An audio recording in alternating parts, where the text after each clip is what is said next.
තෙරුවන් සරණයි සියලු දෙනාටම විභජ්‍යවාද ශාසන සමීක්ෂා ධර්ම මණ්ඩපයේ සමග ඔබ රැඳී සිටින්නේ.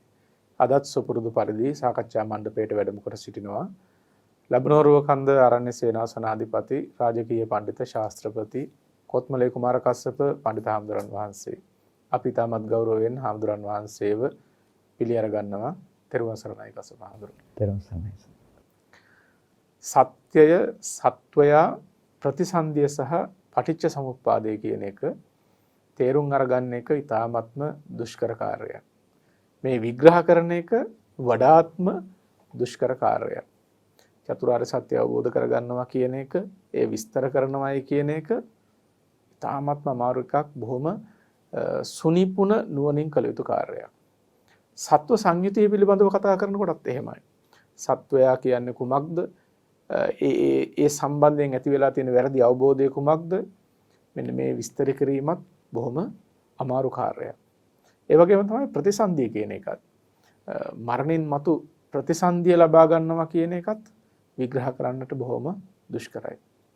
ප්‍රත්‍යාකාරය පටිච්ච සමුප්පාදේ විග්‍රහ කරනවා කියන එකත් ලෙහෙසි පහසු කාරණාවක් එහෙම නෙමෙයි. ඉතින් ඒ දුෂ්කර කාර්ය කෙසේ හෝ කළ හැකි ධර්මානුගතව ත්‍රිපිටකයට අනුව අට කතාවට අනුව ඒ බුදුරජාණන් වහන්සේ වදාළ ධර්ම න්‍යායෙහි පිහිටලා යම් විග්‍රහයක් කරන්න පුළුවන්කම තියෙනවා. ඒ අනුව ශ්‍රාවකයන්ට අවබෝධ කරගන්නටත් පුළුවන්කම තියෙනවා. විශේෂයෙන්ම ඔබ මතක තබා ගන්න නිර්වාණ ධර්මයේ සාක්ෂාත් කරගන්නට මේ උත්තරීතර ධර්ම විග්‍රහය ඉතාමත්ම වැදගත් වෙනවා. අත්‍යවශ්‍ය කාරණාවක් වෙනවා.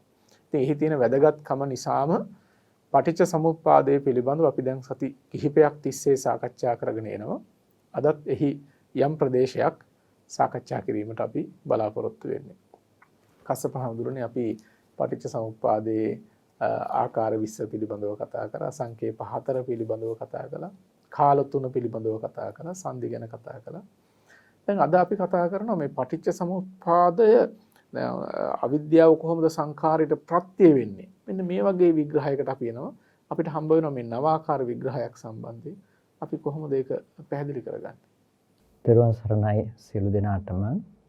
අපි පටිච්ච සමුප්පාදයේ පිළිබඳව සාකච්ඡා කරනකොට සාමාන්‍යයෙන් අවිද්‍යා පත්‍ය සංඛාරා කියලා විද්‍යාව ප්‍රත්‍ය කරගෙන සංස්කාරය හට ගන්නවා කිව්වහම අවිද්‍යාව කොහොමද සංස්කාරයට ප්‍රත්‍යවන්නේ කියන එක පිළිබඳව අපි සැලකීමක් දක්වනවා බොහොම අඩුයි. නමුත් ඒ දැන සිටීම ඊටාම වැදගත් වෙනවා. ඒකට හේතුව තමයි අවිද්‍යාව නැතිනම් චතුරාර්ය සත්‍ය ධර්මය අවබෝධ නොකිරීම කියන දේ නිසා කොහොමද කර්ම සකස් වෙන්නේ? කර්ම වලට අනුරූපීව කොහොමද නැවත ප්‍රතිසන්දිය සිදුවන්නේ කියන මේ කාරණා ටික අවබෝධ කර ගැනීමෙන් තමයි මේ සත්වයක් ඉපදුනා. නැතිනම් මම ඉපදුනා. මම මේ ජීවත් වෙනවා. මම තව තැනකට යනවා. මේ සත්වයක් තමයි ඉපදෙමින් මැරෙමින් යන්නේ. මේ ආකාර සියලු දෘෂ්ටි ලිහෙන්නේ නැතිනම් දෘෂ්ටි නැති වෙන්නේ මේ ආකාරයට මේ පටිච්චසමුප්පාද ධර්මය නිවැරදිව අවබෝධ කර ගැනීම තුළින්.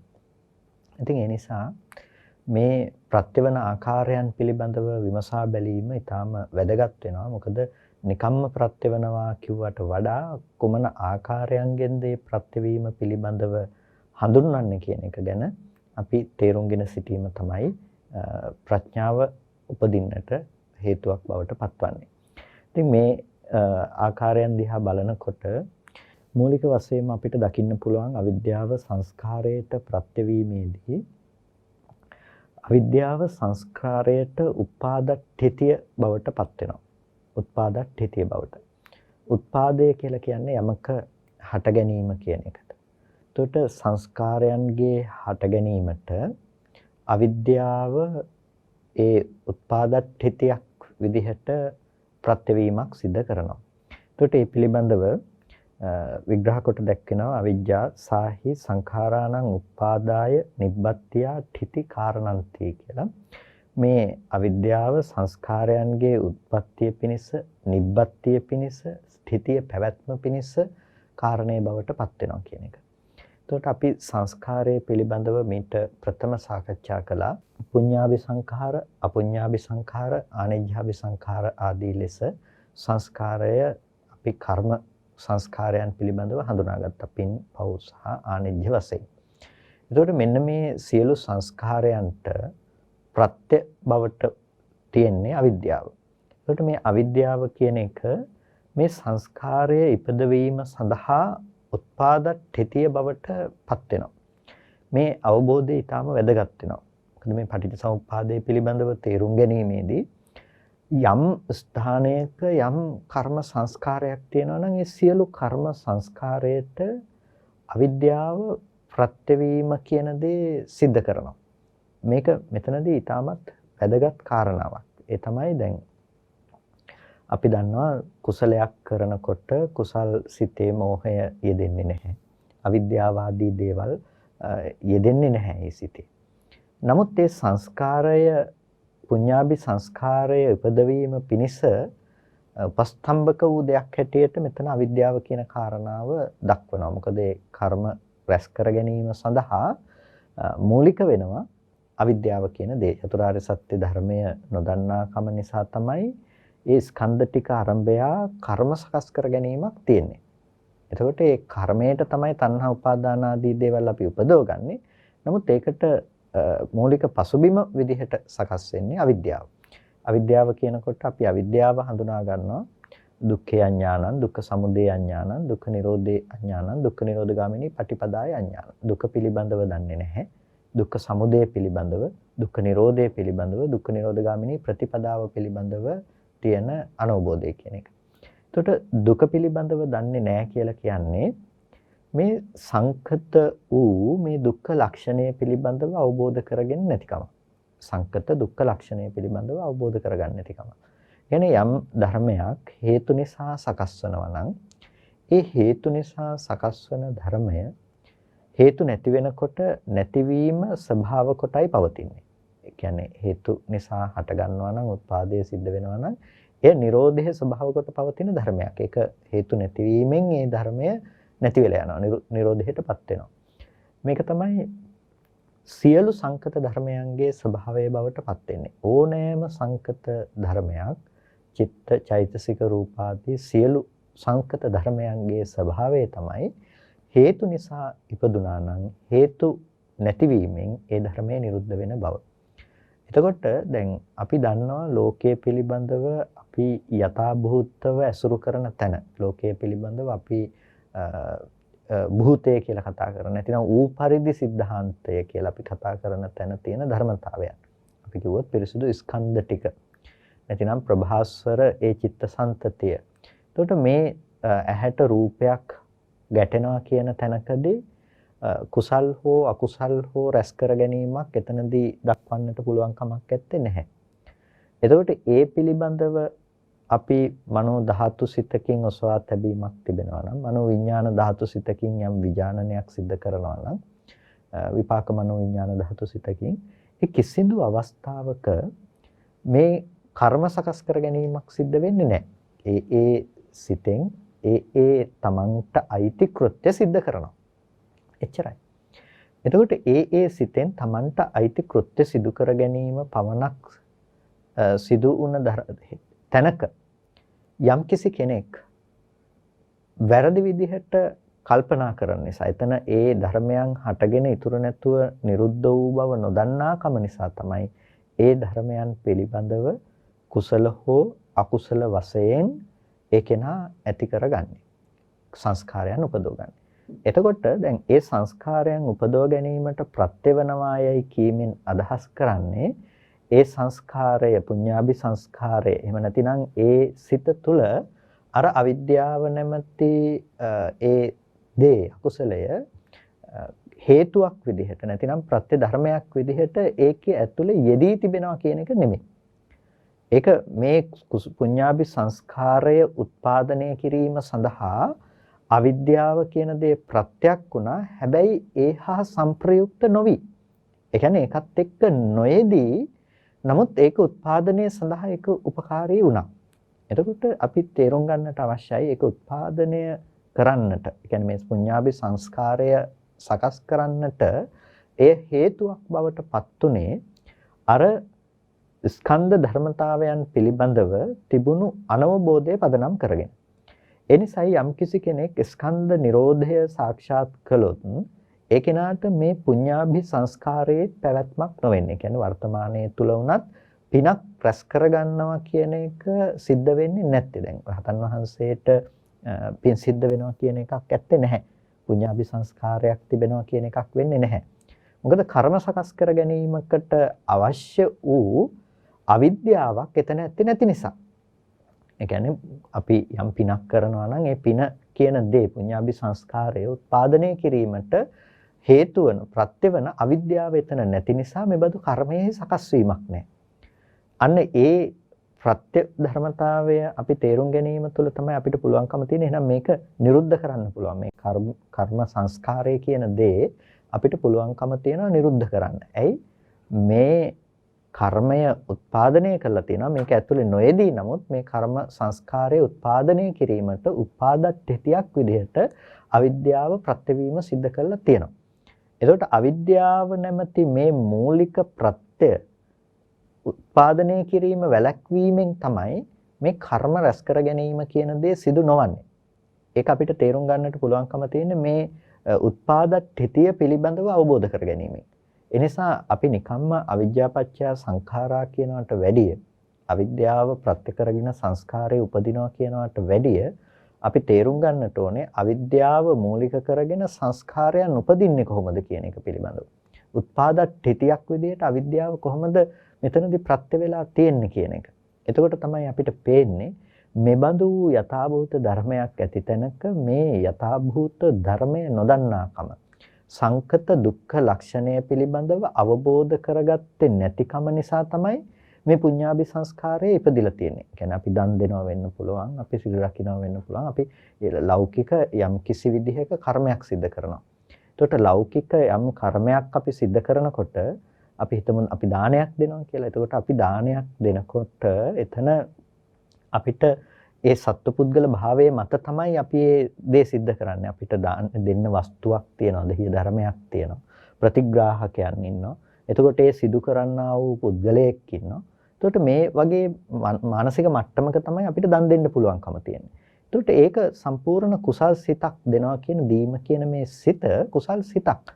හැබැයි මේ කුසල් සිත උනාට මේ අපි දන් දෙන්න මේ විදිහේ පුද්ගලයෝ ඉන්නවා, මේ විදිහට මම ගිහිල්ලා මේ දෙහිය ධර්මයේ දන් දෙනවා කියන එක අපි ඇති කරගෙන තියෙන්නේ අර විදිහේ විපාක ධර්මතා ටිකක් ඇති තැනක. ඒ කියන්නේ විපාක සම්තතියක් පවත්නා තැනක.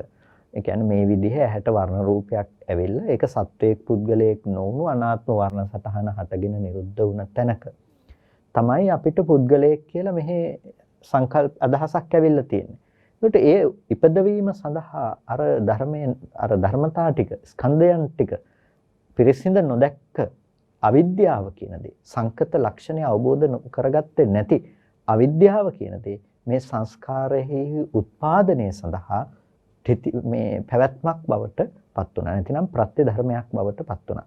එනිසා අවිද්‍යාපච්චය සංඛාරා කියලා කියනකොට අවිද්‍යා ප්‍රත්‍යයෙන් සංස්කාරය හට ගන්නවා කියනකොට අවිද්‍යාව සංස්කාරයට උත්පාදට්ඨිත විදියට ප්‍රත්‍ය වෙනවා. එහි නොයේදී නමුත් එහි යෙදීම ඒ හට ගැනීමට උපකාර කිරීම විදිහට අවිද්‍යාව සංස්කාරයට ප්‍රත්‍යවීම සිද්ධ කරනවා. මේ කාරණාව ඊටාම වැදගත් අවිද්‍යාව සංස්කාරයට මේ ආකාරයෙන් ප්‍රත්‍ය වෙනවා කියලා අපි කියන එක. මේ ප්‍රත්‍ය විභාගයේ තේරුම් අරගන්නවා කියන එක ඊටාම දුෂ්කර කාර්යයක්. මේ ප්‍රත්‍ය වෙන්නේ කොහොමද කියන එක පැහැදිලි වෙන්න අපි මේ සරල උපමාවක් දක්වනවා නම් දැන් අම්මා කෙනෙක් දරුවෙක්ව ඉස්කෝලේට එකගෙන යනවා.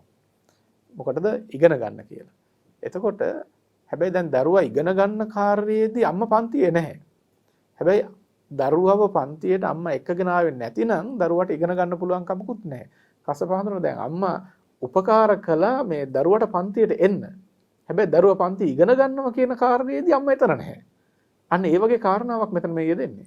ඒ වගේ කාරණා කියන්නේ දරුවා ඒ කටයුත්ත සඳහා නියැලෙන අවස්ථාවේදී යාගේ කාරණාව එයා සිද්ධ කරගන්න වෙලාවේදී අම්මා එතනට සම්බන්ධයක් නැහැ. නිසා මේ අර ගෙන ඒම සිද්ධ කළා වගේ මව එතනට ගෙන ඒම සිද්ධ කළා වගේ මේ කර්මය උත්පාදනය කිරීම සඳහා අවිද්‍යාව මූලික වෙනවා.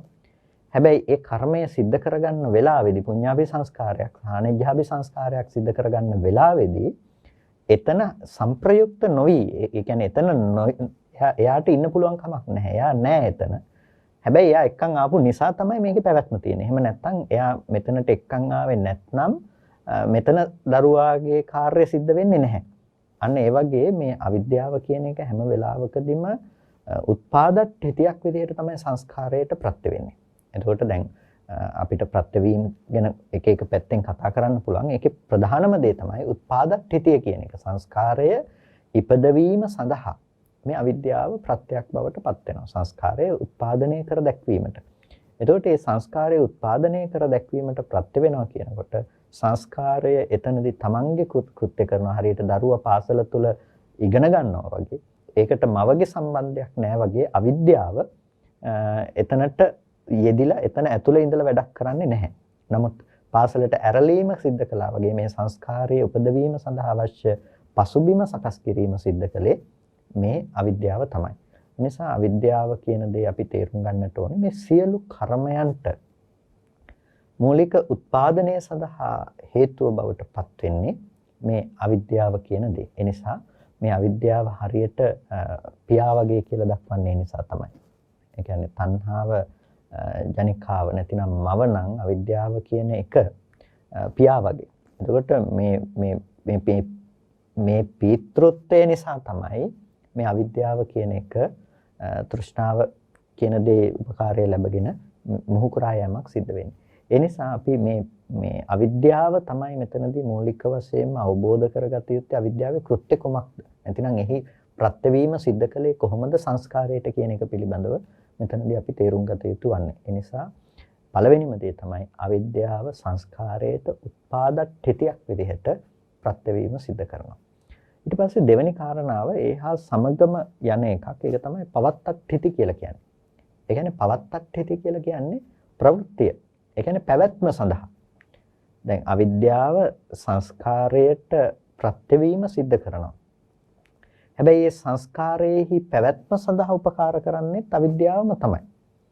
ඒ සංස්කාරයේහි යම් පැවැත්මක් තියෙනවා නම් ඒ පැවැත්ම සඳහා උපකාර කරන්නේත් අවිද්‍යාවම තමයි. එතකොට අවිද්‍යාව මේ පැවැත්ම සඳහා උපකාර කරනවා කියලා කියනකොට අපිට ඒක කතා කරන්නට පුළුවන් ආකාරයන් තියෙනවා. දැන් අපි ගත්තොත් අකුසල සිතක නම් අපුඤ්ඤාභි සංස්කාරයක නම් ඒ සංස්කාරය හා සංප්‍රයුක්තව මෙතන යෙදිලා තියෙන මෝහය කියන චෛතසිකය අකුසල චෛතසිකය හා සංප්‍රයුක්තයි. ඒ නිසා ඒ මෝහ අවිද්‍යාව කියන එක ඒහා යෙදිලාම තියෙනවා අපුඤ්ඤාභි සංස්කාරයකදී. එතකොට ඒ අපුඤ්ඤාභි සංස්කාරයේහි පැවැත්මටත් අවිද්‍යාව කියන එක ඒහා සංප්‍රයුක්තව උපකාර කරලා තියෙනවා. සංප්‍රයුක්තව කියලා කියන්නේ ඒහා යෙදිලා උපකාර කරලා තියෙනවා. එතකොට අවිද්‍යාව කියන එක මේ අපුඤ්ඤාභි සංස්කාරයේහි පැවැත්මට උපකාරක දෙයක්. ඒ වගේම තමයි දැන් පුඤ්ඤාභි සංස්කාරය පිළිබඳව උවත් අපිට පුළුවන්කම තියනවා පුඤ්ඤාභි සංස්කාරය පිළිබඳව නැවත නැවත මනසිකාරය කරන්න. ඒ කියන්නේ අපි කරපු පිනක් පිළිබඳව අපිට පුළුවන් නැවත නැවත ඒ පිළිබඳව මනසිකාරය කරන්න. මේකෙන් කියන්නේ පින මනසිකාරය කිරීම වැරදි කියන එක නෙමෙයි. හැබැයි මේ මනසිකාරය මම මේ විදිහට රුවන්වැලිසෑයට ගිහිල්ලා මේ විදිහේ පින්කමක් කළා කියන මේ පුඤ්ඤාභි සංස්කාරය මේ කර්මය මේ විදිහට පැවැත්වීම සඳහා අවිද්‍යාව කියන එකත් මෙතනදී උපනිශ්‍රේ වෙලා තියෙනවා. හැබැයි ඒක අර සංප්‍රයුක්ත භාවයෙන් කතා කරන්න බෑ. ඒ කියන්නේ අර අපි අකුසල සිතෙහි සංප්‍රයුක්ත භාවයෙන් උපකාර කළා. එහා යෙදිලා උපකාර කළා. අර මතක් කරපු උදාහරණය මම අපි අලුත් ඇඩියාවක් කළොත් එහෙම ගුරුවරියක් වෙන මමක් ඇවිල්ලා දරුවව එක්කගෙන ඇවිල්ලා පන්තියේ තියාගෙන උගන්වනවා වගේ පාසලට. එතකොට ඒක තමයි අකුසල සිතක තියෙන ස්වභාවය. එතකොට ඒහා සංප්‍රයුක්තයි අවිද්‍යාව ඒක උත්පාදනයටත් හේතු වෙලා. හැබැයි ප්‍රවෘත්තියට ඒහා සංප්‍රයුක්තවම උපකාර වෙලා තියෙනවා. එතකොට දැන් පුඤ්ඤාභි සංස්කාරයකදී අර උත්පාදට්ඨිතියට තමයි ප්‍රත්‍යවීම සිද්ධ කරන්නේ. හැබැයි ප්‍රවෘත්තිය පිළිබඳව අපි කතා කරනවා නම් දැන් අපි මේ ජීවත් වෙනකොට කරපු කර්මයක් අපි මරණාසන්න මොහොතකදී නැවත අරමුණු කිරීම වශයෙන් හෝ ඒක කරන්න පුළුවන්කම තියෙන්නේ ඒ කර්මය අපි රැස් කරගත්ත නිසා. නැතිනම් ආයෝහණය කරලා තියෙන නිසා. එතකොට ඒ බඳු වූ කර්ම සංස්කාරයක් අපි පවත්වනවා කියන තැන අපිට ගන්නට පුළුවන්කම තිබෙනවා. හැබැයි ප්‍රධාන වශයෙන්ම අපි පවත්තට්ඨිතිය කියන එක තුලදී කතා කරන්නේ අර අකුසල සිතක අපුඤ්ඤාභි සංස්කාරයක ඒ අවිද්‍යාව එහි පැවතෙමින් ඒ සඳහා ප්‍රත්‍යවීම සිද්ධ කරනවා කියන තැන තමයි ප්‍රධාන වශයෙන්ම මූලික කරගෙන තියෙන්නේ. ඒ නිසා අවිද්‍යාව සංස්කාරයට ප්‍රත්‍යවීම ගැන කතා කරනකොට උත්පාදට්ඨිතියක් විදිහට ප්‍රත්‍ය වෙනවා. ඒ වගේම පවත්තට්ඨිති කියන විදිහට ප්‍රවෘත්තිය සඳහාත් එය ප්‍රත්‍යවීම සිද්ධ කරනවා. මේ කියන දෙආකාරයෙන් යම්කිසි සංස්කාරයක් අපිට දැන් අරමුණු කරන්න පුළුවන් නම් ඒ අරමුණු කරන සංස්කාරයේහි උත්පාදනයට සහ පැවැත්ම කියන දෙයට අවිද්‍යාව ප්‍රත්‍ය වෙනවා. මොකද දැන් උත්පාදනය කළා විතරක් නෙමෙයි අපි ඒක නතර කරන්නේ තාපහු ඒ අවිද්‍යාව සහගත ලෝකයේ තුලම තමයි. බාහිර ඇති බවට අපි නිමිති ඉතුරු කිරීම කියන තැනින්ම තමයි ඒක අන්තිමටම අපි නතර කරලා තියෙන්නේ. එහි ස්ථාපනය කරලා තියෙනවා අපි ඒක පවතිනවා කියලා. ඒ නිසා තමයි පවතින ඒ දේ ගැන අපිට නැවත අසුරු කරන්න පුළුවන්. අපි කළ දේ ගැන අපිට නැවත මතක් කරන්න පුළුවන්. අපි ගිහිල්ලා කරපු දේවල් කර්මය ගැන අපි නැවත සිහි කරනවා. කියන්නේ මම කර්මයක් සිහි කරමි කියලා නෙමෙයිනේ. අපි සිහිපත් කරන්නේ මම ගිහිල්ලා මෙහෙම දානයක් දුන්නා. මම මෙහෙම අකුසලයක් කරා. මේ විදිහට තමන් කරපු කියපු දේවල් තමයි සිහිපත් කරන්නේ. එතකොට ඒ තමන් කරපු කියපු දේවල් තමන්ට තාමත් ඇත්ත වෙලා තියෙනවා. එතකොට අන්න ඒ විදිහට කර්මයේ උත්පාදනය සඳහාත් එහි ප්‍රවෘත්තිය සඳහාත් උපකාරක පදනම සකස් කරලා තියෙනවා අවිද්‍යාව කියන මේ ධර්මය. ඒ නිසා අවිද්‍යාව සංස්කාරයට ප්‍රත්‍ය වෙනවා කියනකොට උත්පාදට්ඨිති විදිහට ප්‍රධාන වශයෙන් පවත්තට්ඨිති කියන විදිහටත් මේ ප්‍රත්‍යවීම සිද්ධ කරනවා. බුදුරජාණන් වහන්සේ පටිච්ච සමුප්පාදය පිළිබඳව දේශනා කරනකොට පටිච්ච සමුප්පාදය අවබෝධ කරගත්තේ නැතිකම නිසා මේ සත්වය අනන්ත සංසාරයක් සැරිසරන හැටි දුක් දුම්නස් අනුභව කරන හැටි කොයිතරම්නම් දේශනා කරලා තියෙනවද? මේ ධර්මය හරියටම තීරණය කරගන්න බැරි වෙච්ච නිසා, හරියටම නිරීක්ෂණය කරලා අවබෝධ කරගන්න බැරි වෙච්ච නිසා, හරියට ගෙතිච්ච තන බිස්සක් වගේ, පැටලුණු පඹ ගාලක් වගේ මේ සත්වයෝ පටලගෙන අවුල් කරගෙන සංසාරේ සැරිසරන බව ලෞතර බුදුරජාණන් වහන්සේ වදාළේ. ඉතින් අපි හොඳින්ම තේරුම් අරගන්නට ඕනේ මේ ප්‍රත්‍යඥ භාවය කියන එක තුල මේ අවුල තියෙනවා, මේ පැටලිල්ල තියෙනවා. මේ පැටලුම කොහොම හරි ලෙහා ගන්නට ඕන. ඉතින් මේ බුද්ධෝත්පාද කාලයේදී මේක ලෙහා ගන්න බැරි වුණොත්, මේ ලබලා තියෙන මනුස්ස ජීවිතයේදී මේක ලෙහා ගන්න බැරි වුණොත් අපි ආයේ කවදද මේව තේරුම් අරගන්නේ? ධර්මය බුදුරජාණන් වහන්සේ අවබෝධ කරගෙන දේශනා කරලා තියෙද්දි, එය විස්තර කරලා තියෙද්දි, විවිධ පදවලින් විවිධ ආකාරයන්ගෙන් විග්‍රහ කරලා තියෙද්දි, එහෙම තියෙන කොටත් මේක තේරුම් අරගන්න බැරි නම් ධර්මයේ නැති කාලෙක කවදා කොහොමනම් මේ ගම්භීර ධර්මය අවබෝධ කරගන්නද? ඒ නිසා ඔබ විශේෂ අවධානය යොමු කරන්න මේ බුද්ධෝත්පාද කාලේ ලැබිච්ච වෙලාවේ මේ ලැබිලා තියෙන මනුස්ස ජීවිතයෙන් උපරිම ඵල ප්‍රයෝජනෙ ලබා ගන්නට නම් මේ පටිච්ච සමුප්පාදේ කොහොම හරි අවබෝධ කරගන්නට උත්සාහවත් වෙන්නට ඕන. ඉතින් ඒ සඳහා යම්කිසි උපකාරයක් මඟ පෙන්වීමක් තමයි අපි මේ සාකච්ඡාවේදී සිද්ධ කරන්නේ. දැන් අපි සාකච්ඡා කරමින් හිටියේ අවිද්‍යාව සංස්කාරයට ප්‍රත්‍ය වෙන්නේ කොහොමද කියන එක.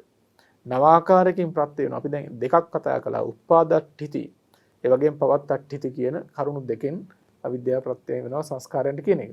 ඊළඟට මොකද්ද කසපන් අපිට හම්බෙන කරුණ? ඊට පස්සේ අපිට තව කරුණක් විදිහට දකින්න පුළුවන් නිමිත්තට්ඨිති. ඒ කියන්නේ නිමිත්ත බුතා ඨිතිති අත්ථෝ කියලා කියනවා. මේ නිමිත්ත බවට පත් වෙලා අවිද්‍යාව ප්‍රත්‍ය වෙනවා කියන එක. ඒ කියන්නේ දැන් අවිද්‍යාව සංස්කාරයේ උත්පාදනය වීම සඳහා නිමිත්ත බවට පත් වෙනවා. නිමිත්ත කියනකොට අපි කියන අර නිමිත්ත කියන දේ නිර්වචනය කිරීම සඳහා අර සලකුණු කියන දේ මම හිතන්නේ බොහොම ආසන්න තේරුම් ගැනීමට බොහොම පහසුයි. දැන් සූර්යයා උදා වීමට පෙර නිමිති පෙනෙනවා කියන පෙර සලකුණු පෙනෙනවා කියන එක. ඒකට අන්න ඒ වගේ අවිද්‍යාව කියන එක නිමිත්ත බවට පත් වෙනවා සංස්කාරයේ උත්පාදනය කිරීමට. දැන් අපි ආයු මීට පෙර කරුණු දෙකේදීම සාකච්ඡා කළා උත්පාදට්ඨිති සහ පවත්තට්ඨිති කියනකොට උත්පාදනය සහ ප්‍රවෘත්තිය සඳහා කොහොමද අවිද්‍යාව සංස්කාරයට ප්‍රත්‍ය වන්නේ කියන එක. ඒම තවදුරටත් තහවුරු කිරීමක් ඔස්සේ තමයි අපිට මේක තේරුම් ගන්නට පුළුවන්කම තියෙන්නේ නිමිත්තට්ඨිති කියන දේ කොහොමද සිද්ධ වන්නේ කියන එක. ඒ කියන්නේ නිමිත්ත විදිහට කොහොමද පවතින්නේ කියන එක. මොකද දැන් අපි කිව්වා සංකත ධර්මයක් පිළිබඳව සංකත ලක්ෂණය පිළිබඳව නොදන්නාකම නිසාම තමයි මේ කර්ම සකස් කර ගැනීම තියෙන්නේ කියලා. ඒ නිසා යම්කිසි තැනක මේ කර්ම සකස් කරගන්න ස්වභාවය යම් තැනක තියෙනවා නම් අර ධර්මයන්ගේ පිරිසිඳ නොදන්නාකම ඒ ලක්ෂණය ඇති තැනකම තමයි මේ බඳු වූ කර්ම සකස් කර ගැනීමක් සිද්ධ වෙන්නේ. යම් කෙනෙකුට මේ ධර්මතා පිළිබඳව නුවණක් තිබුණොත් සුද්ධ ධම්මා පවත්තන්ති සුද්ධ සංඛාර සම්තති කියන තැනින් නුවණක් උත්පාදනය වෙලා තිබුණා. බුදු මේ සුද්ධ ධර්මතා රාශියක විතරක් පැවැත්ම තියෙනවා. සුද්ධ වූ සංස්කාර සම්තතියක විතරක් පැවැත්ම තියෙනවා කියන තැනක නුවණක් තිබුණොත් ඒ කෙනා කවදාවත් මේ කර්මය සකස් කර ගැනීමක් සිද්ධ කරන්නේ නැහැ. ඒකට හේතුව තමයි කර්ම සකස් කර ගැනීම සඳහා නිමිත්තක් ඇත්තේ නැතිකම. අපි නිමිත්තක් බවට පත් කර ගැනීමේදී හැම වෙලාවකදීම අර ප්‍රොජෙක්ටර් එකක් වගේ මේ කර්මය සකස් කර ගන්නවා කියන එකේ ස්වභාවය තමයි අපි ප්‍රොජෙක්ටර් එකක් වගේ. මේකෙදී හැම වෙලාවකදීම කර්ම විඥාණයට වස්තු විශේෂ බවට පත් කර ගන්නවා අර හේතු නිසා හටගත්ත හේතු නැති වෙනකොට නැති වෙලා යන සංකත විපාක ධර්මතා ටික. ඇහැ රූප චක්කු විඥාන ආදී මේ ධර්මයන්ගේ නිමිති වශයෙන් අපි හැසිරෙනවා. නිමිත්තානුසාරී විඥානය කියලා අපි ඒකට කියනවා. මේ ධර්මයන්ගේ නිමිති විදිහට හැසිරෙනවා හිත. එතකොට ඇසෙහි නිමිති ඉතුරු කරගන්නකොට ඒ කියන්නේ ඇහැ අනුව හිත හැසිරෙනකොට ඇස නිස්ෘත කරගෙන හිත පවතිනකොට රූපය නිස්ෘත කරගෙන හිත පවතිනකොට චක්කු විඥානය නිස්ෘත කරගෙන හිත පවතිනකොට අන්න ඒ නොදන්නාකම නිමිත්ත බවට පත් කරගෙනම තමයි මේ සංස්කාරය උත්පාදනය වෙන්නේ.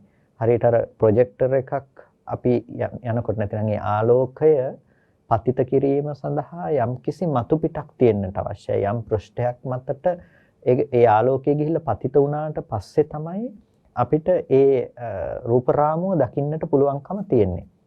අන්න ඒ වගේ මේ කර්මය නැමැති සංස්කාරය නැතිනම් අර රූප රාමුව කියන දේ අපිට දකින්න පුළුවන්කම තියෙන්නේ ඒක පතිත කරගන්න අවශ්‍ය අර නිමිති ටික උත්පාදනය කරලා දෙනවනම්. නිමිති උත්පාදනය කරන්නේ කුමන දේවල් වලින්ද? අර හටගෙන නිරුද්ධ වුණ ධර්මයන්ගේ Nirodhaය නොපෙන්වා තමයි ඒ දේ මත මේ නිමිත්ත උත්පාදනය කරලා මේ නිමිත්ත බවට පත්වන්නේ මේ උත්පාදනය කිරීම සඳහා සංස්කාරය. එතකොට ඒක හරියට අර රූප රාමුව ආලෝක කදම්බයක් අපි ඒ පෘෂ්ඨයක් මතට පතිත කරලා අර රූප රාමුවක් දකිනවා වගේ සිදුවීමක් කර්මයේ සකස් කර ගැනීම කියන එක. එතකොට අර පෘෂ්ඨයේ බවට පත් වෙලා තියෙන්නේ ඒක අර ආලෝකයටත් අයිති නැති රූප රාමුවටත් අයිති නැති සිදුවීමක් තමයි පෘෂ්ඨය කියලා කියන්නේ. ඒ පෘෂ්ඨයට තිබුණේ නැහැ කිසිම රූපවත් බවක් තිබුණේ නැහැ. හැඩතල තිබුණේ නැහැ. ඒක මිනිස්සු හිටියේ නැහැ. ඒක සත්තු හිටියේ නැහැ. ඒක කිසිම හැඩතලයක් තිබුණේ නැහැ. හැබැයි ඒ මිනිස්සු ආදී හැඩතල නොතිබුණු ඒ පෘෂ්ඨය තුල අපි මිනිස් රූප දකිනවා. ඒ මිනිස් රූප දකින්නේ මේ ආලෝක කදම්බය එයට පතිත වුණාට පස්සේ. ඒ වගේ තමයි අර මිනිස් රූප නැති මිනිස් හැඩතල නැති පෘෂ්ඨය වගේ තමයි ඇස රූප චක්කු විඥාන ආදී මේ ආයතන ධර්මතා ටික කන සද්ද සෝත විඥාන නැතිනම් ලෝකයේ ඇසුරු වෙන ආධ්‍යාත්මික ආයතන සික සහ බාහිර ආයතන ටිකත් විඥාන ධාතු සයත් කියන මේ 18 ධාතුව මේ පුද්ගල බව ඇසුරු නොවන අනාත්ම පෘෂ්ඨය වගේ තමයි. මේක ඇතුලේ මිනිස්සු නැහැ. මේක ඇතුලේ සත්තු නැහැ. මේක ඇතුලේ මිනිස්සුන්ගේ හඬවල් සත්තුන්ගේ හඬවල් වීණාවල හඬවල් බෙර හඬවල් ඇත්තේ නැහැ. මේ තුල තියෙන්නේ හේතු නිසා සකස් වෙන හේතු නැති වෙනකොට නැති වෙන ධර්මතා ටිකක් පමණයි. එතකොට මෙන්න මේ විදිහේ අනාත්ම ධර්මතා ටිකක් නැමැති මේ පෘෂ්ඨයෙහි ඇත්ත නොදන්නකම නිමිති කරගෙන තමයි අර ආලෝකය නැමැති. එතනම් කර්ම විඥානයේ නැමැති ඒ ආලෝක කදම්බේ මේ පෘෂ්ඨයට පතිත කරන්නේ. එතකොට තමයි අපිට ඒක මිනිස්සෙක් විදිහට පේනවා, සතුන් විදිහට පේනවා, සද්ද විදිහට ඇහෙනවා. එතකොට දැන් අන්න අපිට ඒක විඳින්න පුළුවන්. දැන් අපි අර පෘෂ්ඨය විඳිනවා. හැබැයි අපි පෘෂ්ඨය විදිහට නෙමෙයි ඒක දකින්නේ. සත්තු ඉන්නවා, මිනිස්සුයෝ ඉන්නවා, ගෙවල් දොරවල් තියෙනවා. මේ වටිනකම් සහ නොවටිනකම් ඇතුව තමයි මේ දේ විඳින්නේ. එතකොට මෙන්න මේ අවිද්‍යාව කියන දේ මේ සංස්කාරයට මේ නිමිති සැපයීම සිද්ධ කරලා තියෙනවා. නිමිත්තක් තිතියක් බවට පත් වෙලා තියෙනවා මේ අවිද්‍යාව කියන දේ. එතකොට අවිද්‍යාව නිමිත්තක් හිති කියන දේ सिद्ध කරන්නේ නැත්නම් මේ සංස්කාරය උත්පාදනය කරගන්න පුළුවන් කමක් නැත්තේ නෑ. අවිද්‍යාව කියන දේ සලකුණු තබන්නේ නැතිනම් මේ ඇස රූප චක්කු විඥාන කන සද්ද සෝත විඥාන ආදී මේ ධර්මයන්ගේ සලකුණු තැබීමක් කරන්නේ නැත්නම් අවිද්‍යාව කියන දේ. එහෙනම් කිසිම විදිහකින් නැවත විඥාණයට හඳුනා ගන්න පුළුවන් කමක් නැත්තේ නෑ. දැන් අපි දන්නවා අපි නොදන්න කැලේකට ගියොත් එහෙම ඒ කැලේ පාර්ක යනකොට අපි මං සලකුණු තබනවා. අතු කැලි ටිකක් කඩමින් මං සලකුණු තබාගෙන යනවා. මොකද ආපහු අපිට ඒ හරහා එන්න පුළුවන්කම තියෙනවා. ඒ වගේම අපි යම් තැනකට ගියොත් අපි එතන යම් සලකුණක් තබනවා. ඒ තැන නැවත හොයාගන්න මොකක් හරි නැති වුණොත් හරි මොකක් හරි නැවත හොයාගන්න ඕනේ නම් අපි හිතමු අපි යම් කිසි ආධුනික ස්ථානයකට ගිහිල්ලා අපහු වෙනකොට මේ තැන මොකක්ද කියලා මතක තියාගන්න ඕනේ. මතක තියාගන්න අවශ්‍ය වුණාම නැවත එන්න අවශ්‍ය නිසා අපි මොකද කරන්නේ? මේ කිට්ටුව තියෙන තව දෙයක් හෝ මතක හිටින විදිහේ දෙයක් අපි නිමිත්ත හැටියට සලකුණු කරගෙන සටහන් කරගෙන එනවා. ඇයි නැවත අපිට යන්න පුළුවන්කම නිසා. නැවත යනකොට අර සටහන් බලමින් ගිහිල්ලා තමයි අතන හඳුනාගන්නේ. එතෙන්ට යන්නේ. අන්න ඒ වගේ සලකුණු තබන්නා වගේ තමයි මේ හිතත් ඇහැට පේන්නේ අනාත්ම රූපය. ඒ රූපය හටගෙන නැති වෙලා යනවා. ඒක දැනගන්නේ අනාත්ම විඥාණයකින්. එතකොට ඒ ධර්මයක් හටගෙන නැති වෙලා යනවා. එතකොට මෙන්න මේ ධර්මතා ටික හටගෙන ඉතුරු නැතුව නැති වෙලා ගියත් මෙය නැවත දැකීම පිණිස නිමිති සටහන් ටික තියාගන්නවා. එතකොට මිනිස්සුયો ඉන්නවා, ගෙවල් දොරවල් තියෙනවා කියලා මේ තමන්ගේ හිත පැත්තෙන් නිමිති සටහන් ඇති කරගෙන ජීවත් වෙනවා. මේකට තමයි නිමිත්තානුසාරී විඥානය කියලා කියන්නේ. ඒ කියන්නේ නිමිති අනුව හැසිරෙන විඥානයක් තබාගෙන ඉන්නවා. එතකොට මේ විඥානය මේ නිමිති අනුව හැසිරෙනකොට ඒ කෙනාට අනිවාර්යයෙන්ම අර කර්ම සකස් කරගන්න පුළුවන් වටපිටාව ගොඩ නැගිලා තියෙනවා. කර්ම සකස් කරගන්න පුළුවන් වටපිටාව කියන්නේ අනිවාර්යයෙන්ම අර නිමිති වලට අනුරූපව අර දේවල් දකින්න යනවා කියන එකම තමයි සිද්ධ වෙන්නේ. එතකොට හොඳ හෝ නරක හෝ වශයෙන් ග්‍රහණය කරගත්තේ දේ දැකීම සඳහා නැවත ගමන් කරන කිරීම සිද්ධ වෙනවා. අන්න ඒ නිමිත්තානුසාරී භාවය එතන උත්පාදනය කළ දෙන්නේ අවිද්‍යාව නිසා. අවිද්‍යාව මූලික කරගෙන. ඒ නිසා කර්මයේහි පැවැත්මට, කර්ම සංස්කාරයේ පැවැත්ම කියන දෙයට අවිද්‍යාව කියන දේ නිමිත්තක් හිතිය බවට පත් වෙලා. නිමිති සැපෙහිම් විදිහට, නිමිති විදිහට අවිද්‍යාව කියන දේ ප්‍රත්‍ය වෙලා තියෙනවා. ඒ නිසා යම් තැනක සංස්කාරය උත්පාදනය වෙනවා නම් අනිවාර්යයෙන්ම අවිද්‍යාව කියන එක නිමිත්ත භූතා, නිමිත්ත බවට පත් වෙලා මේ සංස්කාරයේ පැවැත්ම සිද්ධ කරනවා. දැන් කසපාදන මේ ස්කන්ධයන් පිළිබඳව මේ කාර්යය සිද්ධ වෙනකොට නොදන්නාකම කියන එකම නිමිත්තක් බවට පත් වෙනවා. නොදන්නාකමම නිමිත්ත බවට පත් වෙනවා. එතකොට ඒ නොදන්නාකම නිසාම තමයි අර ස්කන්ධ ධර්මතා ටික ඇසුරු කරන්න පුළුවන්කම තියෙන්නේ සත්‍ය පුද්ගලයෝ විදිහට නිමිති එහෙ තියන්න සලකුණු තබන්න පුළුවන්කම තියෙන්නේ. නොදන්නාකමම නිමිත්ත හැටියට ඉදිරිපත් වෙලා තියෙනවා. ඒ නිසා දැන් යම් තැනක සත්ව පුද්ගල සටහන් තියෙනවා. දැන් අපි කර්ම කරන්නේ ඒ දේ මතනේ මම තරහක් කමනාපයක් ඇති කරගන්නේ ජීවත් වෙන මිනිස්සෙක් ගැන. එහෙම නැතුව මම අනාත්ම රූප වර්ණ සටහන ගැන තරහ ගන්නවා කියලා තරහ ගන්න නැහැනේ. අපි තරහ ගන්නෙ මේ මිනිස්සෙක් ගැන, පුද්ගලයෙක් ගැන, සතෙක් ගැන, දෙයක් ගැන. හැබැයි අපි තණ්හා කරන්නේ, අපි ආස කරන්නේ හටගෙන නිරුද්ධ වෙන වර්ණ සටහන කියන තැනට නෙමෙයි. අපි ආස කරන්නේ වටිනා දෙයට, සැප තියනවා කියලා හිතන තැනට. එතකොට මේ ඔක්කොම සම්පූර්ණම ඇති වෙලා තියෙන්නේ මොකක් මතද? අර ඒ බඳු වූ ලක්ෂණ නොතිබුණු තැනක තමයි මේ ඔක්කොම ඇති කරගෙන තියෙන්නේ. එහෙනම් අර අවිද්‍යාව නිමිත්ත හැටියට පෙනී සිටමින් ඒ ප්‍රත්‍යවීම කළ නිසා තමයි හුදු මේ සංස්කාර සම්තතියෙම පැවැත්ම සිද්ධ කරලා තියෙන්නේ.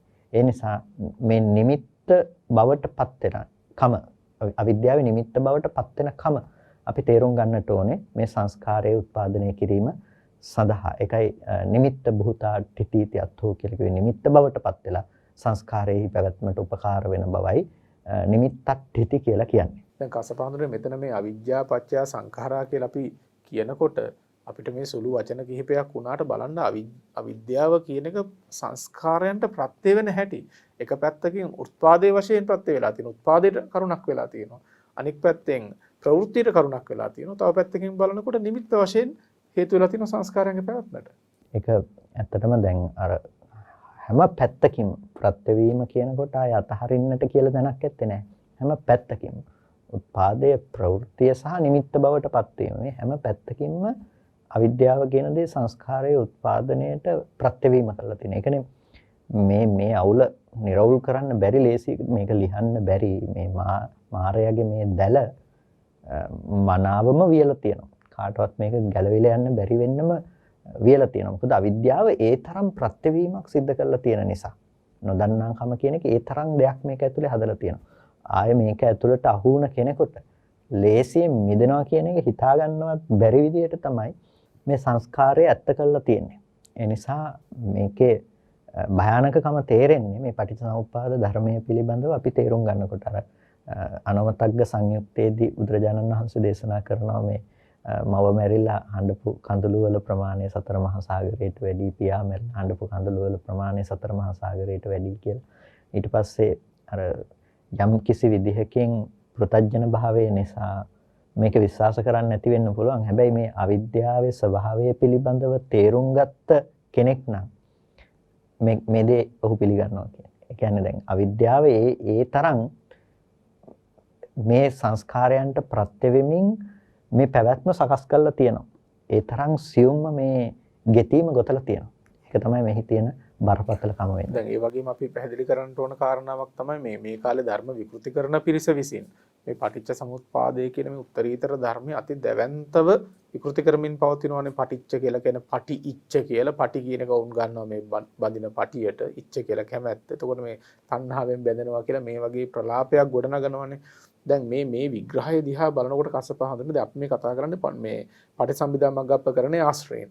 දැන් අවිද්‍යාව සංස්කාරයන්ට ප්‍රත්‍ය වෙනවා කියනකොට මේ තෘෂ්ණාව කියන කතාව විතරක් නෙමෙයි. එතකොට ඊට වඩා තව විශාල ප්‍රමාණයක් ප්‍රත්‍ය ධර්ම විභාගය තුල අපිට කතා කරන්න තියෙනවා.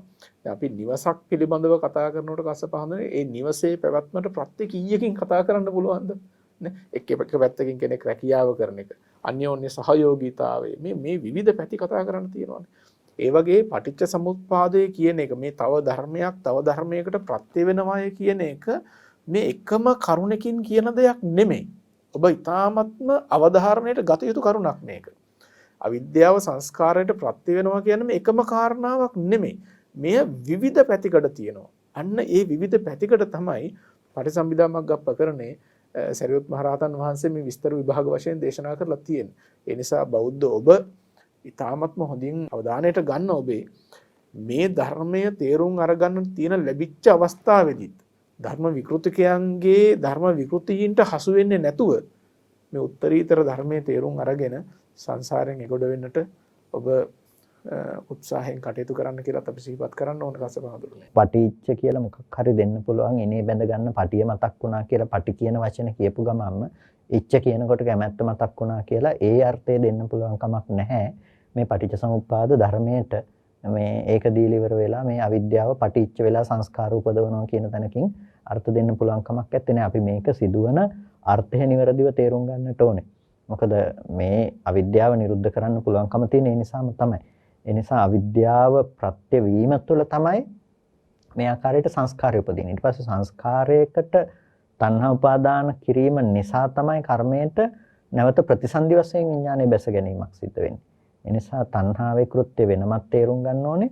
අවිද්‍යාවේ කෘත්‍ය වෙනම තේරුම් ගන්න ඕනේ. ඒක සංස්කාරය උත්පාදනය කරන්නේ කොහොමද කියලා තේරුම් ගන්නට ඕනේ. අර විකෘති තුල හිටියොත් ඒ බඳු කාරණා අපිට තේරුම් ගන්න ලැබෙන්නේ නැහැ. මේ උත්තරීතරම ධර්මයේ තමයි මේ ධර්ම විකෘතිකයන් විසින් විනාශ කරන්න හදන්නේ. ඒ තුලින් වෙන්නේ මේ අහිංසක ලෝක සත්වයාට නිවන් දකින්න තියෙන අවස්ථාවයි නැති වෙන්නේ. අපි මේ නැවතත් ඔබට සිහිපත් කරන්නේ ඒකයි මේ ධර්මයේ නිවැරදිව තේරුම් අරගන්න උත්සාහවත් වෙන්න විවිධ කොන්ත්‍රාත් ඉෂ්ට කරන ධර්ම විකෘතිකයන්ට ඔබ හසු වෙන්න එපා කියන එක. පස්සපහඳුන අපි නැවත අපේ සාකච්ඡාවටම එනවනම් දැන් අපි කතා කළා මේ අවිද්‍යාව කොහොමද සංස්කාරයන්ට ප්‍රත්‍ය වෙන්නේ කියලා කරුණු තුනක් ආශ්‍රය කරගෙන. හතරවෙනි කරුණ අපිට තියෙනවා මේ ආයෝහන වශයෙන් ප්‍රත්‍ය වෙනවා කියන්නේ. මොකද්ද මේ? ආයෝහන වශයෙන් ප්‍රත්‍ය වෙනවා කියනකොට මේක ඊටාම වැදගත් දෙයක් අපි තේරුම් ගන්නට අවශ්‍ය. ආයෝහනට්ඨිතේ ආයෝහන කියනකොට අපි දන්නවා සංස්කාරය පිළිබඳව කතා කරනකොටම අපි කතා කරනවා ආයෝහන සංඛාරා කියලා. ආයෝහන ලක්ෂණය නිසා තමයි සංස්කාරය. ඒකට ආයෝහනය කියලා කියන්නේ අපි සරල ලෙසම කතා කළොත් අපි රැස් කරගන්නවා, එකතු කරගන්නවා කියන එක.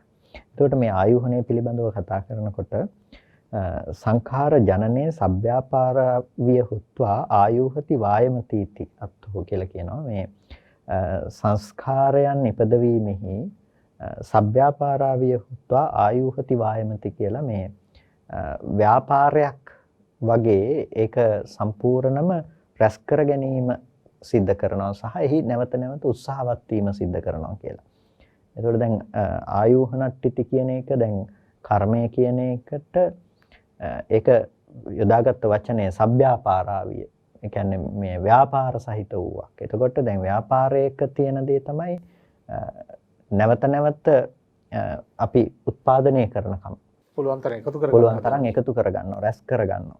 එතකොට අන්න ඒ වගේ තමයි මේ කර්මයේදීත් අපි සිද්ධ කරගන්නේ. අන්න ඒ වගේ ව්‍යාපාරමය දෙයක් තමයි සිද්ධ කරන්නේ. ඒ තමයි අපි එකතු කරගන්නවා, රැස් කරගන්නවා. එතකොට ඒ සිද්ධ කරගන්නේ මොකේද? සංඛාර ජනනේ. සංස්කාරයන්ගේ ජනනයේහි සංස්කාරයන්ගේ උත්පත්තියේදී අපි කරන්නේ අර ව්‍යාපාරයක් වගේ ඒක ව්‍යාපාරයක් බවට පත් වී වගේ ඒ තුලින් අපි ආයෝහණය සිද්ධ කරනවා සහ එහි උත්සාහවත් බව නැවත නැවත සිද්ධ කරනවා කියන එක. එතකොට දැන් මෙතනදී ආයෝහණය කියන දේ ලක්ෂණය තමයි අන්න ඒ විදිහට ව්‍යාපාරයක් විදිහට මේක පැවැත්මක් විදිහට අපි ඔක්කොම රැස් කරලා තියාගෙන ඉන්නවා.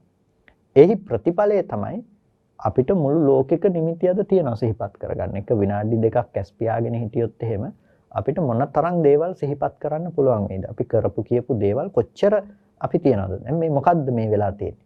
මේ වෙලා තියෙන දේ තමයි අපි මේ ඔක්කොම රැස් කරගෙන තියෙන. අන්න ඒකට කියනවා ආයෝහණය කියලා. ආයෝහණය කියන එකෙන් හිතන්න එපා මේ ද්‍රව්‍යාත්මකව මේ දේවල් ඔක්කොම එකතු කරලා කොතන හරි අපි තැම්පත් කරගෙන තියනවා කියලා. මේ එක එක අර්ථකථන දෙන්න හදනවා මේකට. ඒ කියන්නේ මේ කොහේ හරි තැම්පත් වෙලා මේ ඔක්කොම තියනවා මේ හිතේ කොහේ හරි දැන් තැම්පත් වෙලා තියනවා කියලා. මේ එහෙම තැම්පත් වෙලා කොහේ හරි රැඳිලා තියෙන කතාවක් ගැන රැඳිලා මේක මේ භවයෙන් භවයට යන කතාවක් ගැන නෙමෙයි කතා කරන්නේ. දැන් කසුපාඳුන ඔය කර්ම බීජ තැම්පත් වෙලා තියෙනවා කියන කතාව අද ඊයේ නෙමෙයි. ඔය කතාව බොහෝ කාලෙක ඉඳලත් මේ ධර්මයේ පිළිබඳ අවබෝධය නැතිකම නිසා ඇතම් නිකායවාදීන් පවා ගොඩනගලා තියෙනවා. කර්ම බීජ හැටියට තැම්පත් වෙලා තියෙනවා කොහේ හරි අන්න ඒවා නිකන් විපාක ලැබෙනවා වගේ කියන. මේ විවිධ නිකායවාදීන් පවා ගොඩනගලා තියෙනවා අදහස්. ඒක ඒ කියන්නේ දැන් තේරුම් ගැනීමට අර සූක්ෂම බුද්ධියක් තියුණු බුද්ධියක් අවශ්‍ය දෙයක් තමයි. ඔය කාරණා මොකද දැන් හිතෙන්නෙම මේවා කොහෙද තියෙන්නේ? ඔය ප්‍රශ්නය මම හිතනවා සෑහෙන පිරිසකට තියෙනවා. මේක කොහෙද තියෙන්නේ? මේක නැත්තම් කොහොමද අපි මතක් කරන්නේ? කියන්නේ කොහේ හරි මේක තැම්පත් වෙලා තියෙනව නේද? භෞතිකවාදීන් නම් ඒකට උත්තරයක් සපයලා නිහඬ වෙනවා. මේක මොලේ තැම්පත් කරලා තියෙනවා කියන තැනින් හරි සිහිපත් කරලා ඒක නතර වෙනවා. ඊට පස්සේ ආයෙ ප්‍රශ්නයක් එනවා. ලෝකේ ඕනෑ තරම් පරීක්ෂණ සිදු වෙලා තියෙනවා. පුනරුත්පත්ති කීම ආදී දේවල්. එතකොට දැන් ඔවුන්ට විසඳාගත නොහැකි ප්‍රශ්නයක් තියෙනවා. එහෙනම් ඒ ගිය ජීවිතයේ තිබුණ මොලේ මේ ජීවිතයට ආවේ නැහැ. එතකොට ඔවුන් නිරුත්තර වෙන තැනකට ඇවිල්ලා ඒ වගේ තැන්වලදී හිර වෙනවා. ඊට පස්සේ හිතනවා විඥානය කියන එක ශක්තියක්. මේ ශක්තිය තුල විවිධ ආකාරයෙන් ගැබ් වෙලා තියෙනවා. ගැබ් වෙලා තියෙනවා කියන විවිධ දේවල් ගොඩනගන්නට හදනවා. විඥානය පිළිබඳව කතා කරන්නට යෑමෙන්ම උන්ගේ අර භෞතිකවාදයේ කියන දේ පදනමට එතනින්ම පහර වදිනවා. එතකොට දැන් කොහෙන් ගියත් අන්තිමේටම මේක සමස්ත පොදු ප්‍රශ්නයක්. දැන් මේක කොහෙද තැම්පත් වෙලා තියෙන්නේ කියන එක. නමුත් මෙතනදී බුදුරජාණන් වහන්සේ මේ සඳහා පාවිච්චි කරන්නේ මේ ආයෝහන කියන වචනේ රැස් කර ගැනීම කියන දේ උනාට රැස් කරගන්න තැනක් හෝ පවත්නා තැනක් ගැන බුදුරජාණන් වහන්සේ දේශනා කරන්නේ මේක ප්‍රත්‍යවීම. මේක තේරුම් ගන්නට ඕනේ ප්‍රත්‍යක් විදිහට. අවිද්‍යාව සංස්කාරයට ප්‍රත්‍ය වෙනවා කුමක් විදිහටද? ආයෝහනට්ටිති විදිහට. ආයෝහනට්ටිති. ආයෝහනට්ටිතියේ ස්වභාවය මොකද්ද? කොහෙවත් තියනව නෙමෙයි. මානසිකාර ලක්ෂණය නිසා උත්පාදනය කරලා දෙන්න පුළුවන්කම තියෙනවා. මානසිකාර ලක්ෂණය නිසා උත්පාදනය කරලා දෙන්න පුළුවන්කම තියෙනවා. නිමිත්ත අපි ඉතුරු කරලා තියෙනවා නම් හිතේ නැවත තියෙනවා කියලා අපි නිමිති ඇතුව නම් ඒක නිමාවටපත් වෙලා තියෙනවා. අපි නැවත ඒකට මානසිකාරය නිසා ඒක නැවත උත්පාදනය කරලා දෙනවා. එතකොට දැන් ඒ ඉපදුනේ කලින් තිබ්බ එකද කියලා අහුවොත් නෑ කලින් තිබුණ එක නෙමෙයි මේ මානසිකාරය නිසා මේ වර්තමානයේ තුල උපද්දපු දෙයක්. අපි ගත්තොත් මනෝපටිච්ච ධම්මේච උප්පජ්ජති මනෝවිඤ්ඤාණ. මනසත් ධම්මාරම්මනක් නිසා ඉපදුණු මනෝවිඤ්ඤාණය. හැබැයි ඒ මනෝවිඤ්ඤාණය කලින් හටගත්ත මනෝවිඤ්ඤාණයද කියලා අහුවොත් එහෙම නෑ. කලින් හටගත්ත මනෝවිඤ්ඤාණය දැන් උපදින්න විදියක් ඇත්තේ නෑ. අතීතේ දැකපු රූපේ දැන් ආයෙ උපදින්න විදිහක් නෑ. අතීතේ තිබ්බ සිත නැවත දැන් උපදින්න විදිහකුත් නෑ. එය නැවත උපදිනවා කියන එක අසම්භව්‍යයි. ඒක වෙනවා කියන එක වෙන්නේ නැහැ. යමක් නිරුද්ධ වුණා නම් නිරුද්ධ වුණා තමයි. ඒක නැවත උපදිනවා කියන එක සිද්ධ වෙන්නේ නැහැ. ඒ නිසා තැම්පත් වෙලා තියෙනවා කියන කතාව එතනින් නිෂ්ප්‍රභ වෙනවා. ඒ කියන්නේ රසපාදන මේ චිත්ත චෛතසික කියන ධර්මයන්ගෙන් අංශු මාත්‍රයක්වත් තැම්පත් වීමක් ඇත්තේ නැහැ. තැම්පත් වීමක් ඇත්තේ නැහැ. මොකද මේක ද්‍රව්‍යාත්මකව හෝ එසේ පණවන්නට පුළුවන් දෙයක් හෝ නෙමෙයි. ඒ නිසා මේ කලින් තිබුණ දේ නැවත කිසිම කලයක මොනම විදිහකටවත් උත්පාදනය වෙන්නේ නැහැ. එහෙනම් කියන්න පුළුවන් කමක් නැහැ. මේක තැම්පත් වෙලා තිබිලා තමයි ඒක මෙතෙන්ට ආවේ කියන එක තුළ මෙතන ඉඳලා මෙතෙන්ට ආපු දෙයක් හැටියට පෙන්වන්න පුළුවන් කමක් නැහැ. එහෙම වුණොත් තිබිලා මෙතනට එන දෙයක් හැටියට පෙන්වන්න පුළුවන් කමක් තිබුණොත් මේකේ අනිත්‍ය භාවයක් පනවන්නත් බෑ. ඒ මේකේ ඕන තරම් දේවල් එහෙනම් තියෙනවා. ඒ දේ අනිත්‍ය වෙන්නේ නැහැ. ඒක ඕන තරම් කාලයක් තියෙන දෙයක් හැටියට තමයි කතා කරන්න වෙන්නේ. ඒ තමයි ධර්මයේ පිළිබඳව තියෙන අනවබෝධය. ඒකම තමයි අවිද්‍යාව කියලා කියන්නේ. ඒ අවිද්‍යාව නිසාම තමයි රැස් කර ගැනීම කියන දේ विद्यमान වෙලා තියෙන්නේ. අපි ඔක්කොම හිතාගෙන ඉන්නවා මේ දෙයක් තියෙනවා. මේ තැනක මේ දෙයක් තියෙනවා. එතකොට මේ තැනක මේ දේවල් තියෙනවා කියලා අපි හිතාගෙන ඉන්නකොට අන්න ඒකම තමයි ආයෝහණය කියලා කියන්නේ. රැස් කරගෙන තියෙනවා. තියෙන බවට රැස් කරගෙන තියෙනවා. ඒ නිසා ආයෝහණයේ තියෙන ලක්ෂණය ඔබ තේරුම් ගත්තොත් ඔබට අද ජීවත් වෙන මාව හම්බ වෙනවා. තමන්ව හම්බ වෙනවා තමන්ට. රූප දකින, ශබ්ද අහන, ගඳ සුවඳ රස ස්පර්ශ විඳින මේ ආයතන ටික පරිහරණය කරන. ආයතන ටික පරිහරණය කරමින් පින් කරපු, පව් කරපු තමන්ව තමන්ට දකින්න පුළුවන්කම තියෙනවා. තව අයව තමන්ට දකින්න පුළුවන්කම තියෙනවා. මේ මොකද්ද? මේ කර්මය රැස් කරගත්ත කියන එක. රැස් කරගත්ත කියන එකෙන් හිතන්න එපා මේ අපි අද කතා කරන ඕලාරික රැස් කර ගැනීම කියන එකයි මේ කතා කරන්න කියලා හිතන්න එපා. මේ ශාසනයේ ව්‍යවහාරය කියන එකට වඩා ඔබෙන් ගිහිල්ලා අපි කතා කරනවා ඒක නුවණක්. ඒකට තමයි අර්ථ ධර්ම නිරුක්ති පටිභාන කියන මේ සතර ප්‍රතිසම්බිදාවක් පිළිබඳවම කතා කරන්නේ. එතකොට එහි තේරුම් ගත යුතු ආකාරයේ තියෙන ඊට වඩා හාත්පස ගැඹුරකින්. එතකොට ඒ හාත්පස ගැඹුර ගැන කතා කරනකොට ආයෝහණය කියන එකෙන් රැස් කරගත්තා කියන එකෙන් අදහස් කරන්නේ මේ එකතු කරලා ගොඩක් තියාගත්තා කියන එක නෙමෙයි. ඒක ලක්ෂණයක් විදිහට ප්‍රත්‍යක් විදිහට අපි කතා කරන දෙයක්. අර දුකයි කිව්වහම අපි ගන්නේ දුක්ඛ වේදනාව විතරනේ. හැබැයි දුක්ඛ වේදනාව පමණක් නෙමෙයිනේ මෙතන දුක්ඛ ලක්ෂණයක් ගැන අපි කතා කරනවා සංකත දුක්ඛ ලක්ෂණය කියලා. ඒක ලක්ෂණයක් ඒක. හැබැයි ඒක දුක වේදනාව නෙමෙයි. අන්න ඒ වගේ අපිට තියෙනවා මේ මෙතනදී ආයෝහණය කියලා කියනකොට මේ දේවල් එකතු කරලා තැම්පත් කරලා දැන් මේ භාජනයක දාලා තියාගෙන ඉන්නව හැම නෙමෙයි. කොතනවත් අපි මේ හිතේ තැම්පත් කරලා තියාගෙන ඕන වෙලාවට එක එක ඇදලා ගන්නව හැම නෙමෙයි. එහෙම එකක් සිදුවන්නේ නැහැ. හැබැයි අපි මෙතන කතා කරනවා ආයෝහන ලක්ෂණයක් පිළිබඳව. ඒ තමයි අපි ඒ බාහිර පවතින බවට රූප වේදනා සංඥා සංඛාර වල විඥානයන්හි පවතින බවට නිමිති ඉතුරු කරලා ඒ නතර කරලා තියෙනවා. එතකොට ආපහු අර ඇති බවට ඉතුරු වුණ දේවල් ඕන වෙලාවක අරමුණු කරලා දැනගන්න පුළුවන්කම තියෙනවා.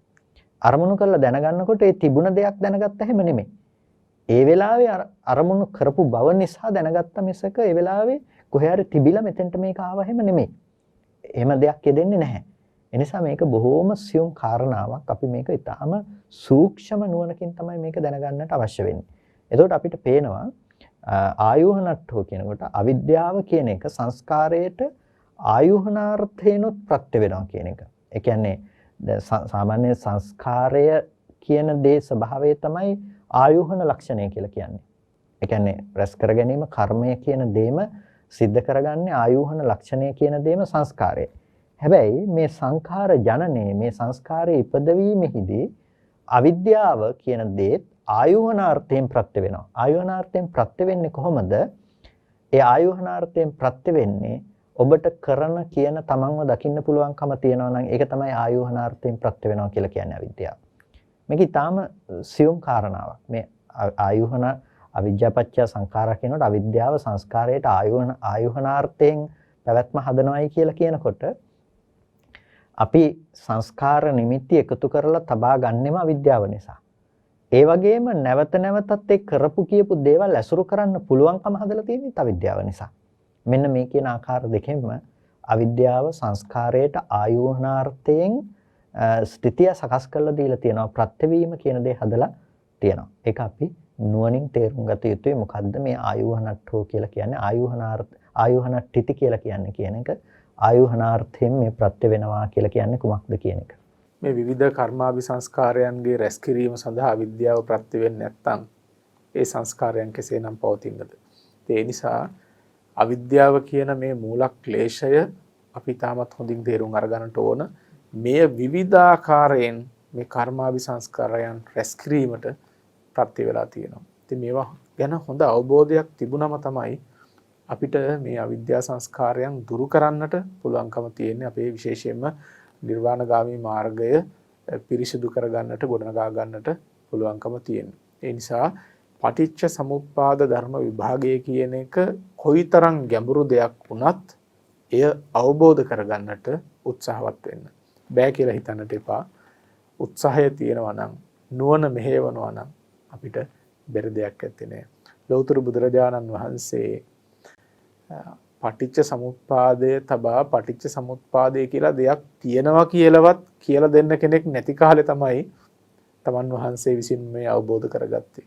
ඉතින් අවබෝධ කරගෙන පැහැදිලි කරලා දීලා තියෙද්දිත් අපිට මේ තේරුම් අරගන්න බෑ කියනවා නම් ඒක දෙවරක් හිතන්නට ඕන කාරණාවක්. උත්සාහවත් වෙන්න. ස්වාක්ඛාතෝ මේ උත්තරීතර ධර්මයේ කෙසේ හෝ අවබෝධ කරගෙන මේ භව ගමන නිවා කරගන්නට ඔබ කවුරුත් උත්සාහයෙන් කටයුතු සිදු කරගන්නට ඕන.